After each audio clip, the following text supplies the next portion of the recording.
Why is everyone always tired these days? Liz, that's a great question. And you know what? I'm not going to rest until I find an answer for you. I don't care if it takes me all... Is that PM? Damn it. Okay. Whew. Here's what I've discovered. A lot of people are indeed tired. I commissioned an essential media poll, which found that 36% of Australians are often or always tired. And get this, most of those are women, at 42% to men's 29%. Happy birthday, ladies. Then there's the Google Trends. And apparently someone is asking the question, why am I so tired? An awful lot. As you can see there, that is steadily on the rise. Some of those spikes there may even be me from a couple of hours ago. There's also a lot of news articles telling us that we're not sleeping enough, and not sleeping is gonna kill you. And hey, why are you so stressed? You should be sleeping. They're even telling us why we're not sleeping. We eat too late, we drink coffee too late, and most importantly, we're using electronics too late. But the real question is, are we actually sleeping less than we used to? Obviously, the answer is yes, but I have to pretend like it's a mystery. So I found an academic who has looked at 50 years worth of sleep data. And even more importantly, one that could speak to me at sparrow's fart o'clock. So, are we sleeping less than we used to? No, we're not. Cool. So, how much less are we Hang on. Did you say we're not sleeping less? We're not sleeping less.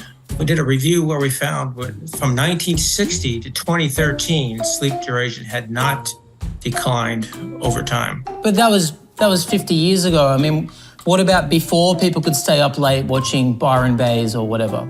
Well, studies of cultures without electricity, non-industrialized cultures, individuals in those countries do not sleep any more than we do either. There's been some investigation of individuals, some historical accounts of people in Europe centuries ago who also didn't sleep any more than we did and didn't seem to be any more or less tired than we are. Okay, but what about all the phones and the devices and when we're on our laptops in bed looking at movies? That's ruining our sleep, right?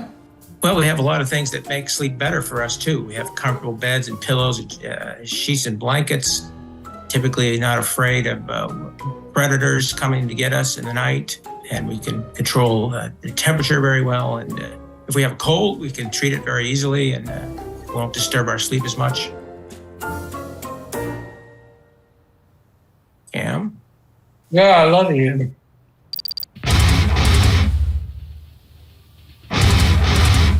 So we don't sleep less than we used to, and we probably don't sleep worse than we used to.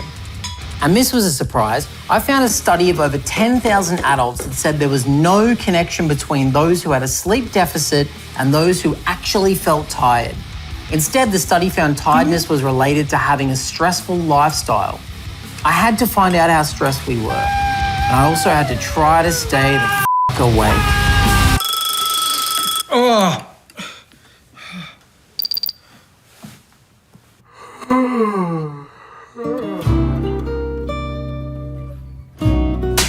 Oh, thank you. So who are you? I'm Mark Wooden, Director of the Hilda Survey. Right, and you study old German ladies or? HILDA stands for Household Income and Labour Dynamics in Australia. So we've been following about 17,000 Australians since 2001.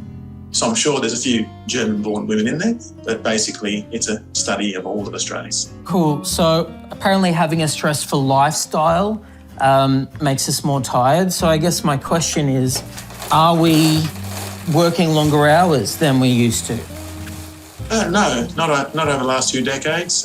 Average hours have slightly fallen, and the proportion of people who work the really long hours, the 50, 60, 70-hour work weeks, and that's nosedived in the last 2 decades from about 18% of employed to only 12.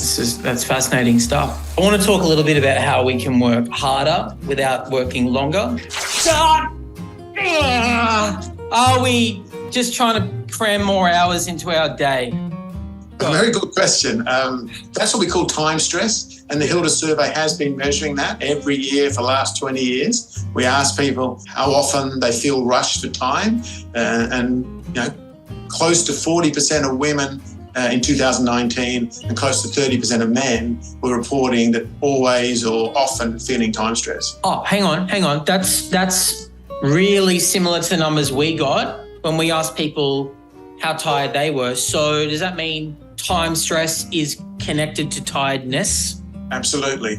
These two are very highly correlated. They do go together. Okay, which means that time stress is directly linked to tiredness, which means that that's the end of this conversation. I can go to bed. I don't have to talk to you anymore. End of interview. Good night. Except that time stress has been decreasing over time the last 20 years, especially during COVID. So if that was the sole cause of tiredness, you would think tiredness would also be declining. Okay. I said end of interview. Goodbye. Thank you.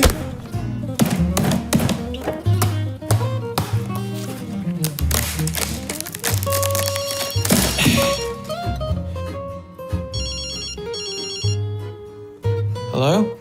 We're not done yet, Cam. So to be clear, tiredness has been rising. Oh my God. Time stress has been falling. The two are related, but time stress is not the whole story. All right, So a little bit more to be done to work out this little puzzle. Reception.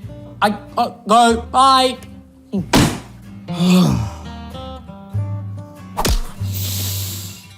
I'm allowed to sleep now, for God's sake. Shit. Oh. So Liz, despite what you might read, we probably don't sleep that much differently to any other time in human history. But, you might be tired because of time management or stress, or maybe you stayed up for 37 hours making a TV segment. I don't know your life. If you need help, see a sleep specialist. But for now, please, get the out of my bedroom.